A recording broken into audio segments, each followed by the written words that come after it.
দেখাবো খুব চটজলদি সময়ে কিছু মশলা দিয়ে তৈরি একটা স্ন্যাক্স।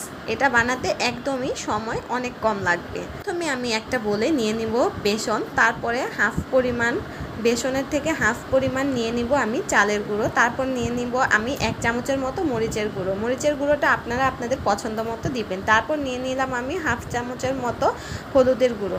তারপর আমি এর মধ্যে দিয়ে দিব লবণ, আর এর মধ্যে আমি কোনো বেকিং সোডা ব্যবহার করিনি। তারপর এর মধ্যে দিয়ে দিব আদা রসুন, দিয়ে এগুলো সবগুলো উপকরণ আর দিব ধনিয়া গুঁড়ো, দিয়ে এই সবগুলো উপকরণ ভালোভাবে পানিতে মিশিয়ে নিব। একদম ঘন করে একটা ব্যাটার তৈরি করে নিব। ভালোভাবে পানি মিশিয়ে ভালোভাবে এটা মিক্স করতে হবে, কারণ এটার মধ্যে আমি একদমই কোনো বেকিং সোডা ইউজ করিনি, আর এটা অনেক ক্রিস্পি হবে ভালোভাবে মিশালে। তারপর কড়াইতে তেল দিয়ে এর মধ্যে তেলটা গরম করে নিব। তারপর নিয়ে নিব আমাদের আসল উপকরণ, এটা হচ্ছে ফুলকপি। ফুলকপি আমি 70%-এর মতো একদম সিদ্ধ করে নিয়েছি।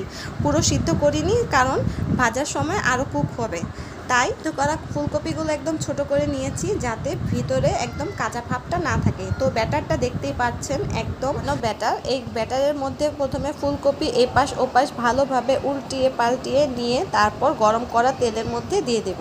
আর দেখতেই পাচ্ছেন তেলটা একদমই গরম, ফুটে যাওয়া এর মধ্যে আমি ছেড়ে দিলাম, কারণ ফুলকপিগুলো হতে বেশি সময় লাগবে না, কারণ 70%-এর মতো ফুলকপিগুলো আগে আমি সিদ্ধ করে নিয়েছি। এক একটা ব্যাচে যার যার ইচ্ছা মতো জয়টা করে পারবেন দিয়ে তারপর ভালোভাবে ক্রিস্পি করে এপাশ ওপাশ করে ভালোভাবে করে ভেজে নেবেন।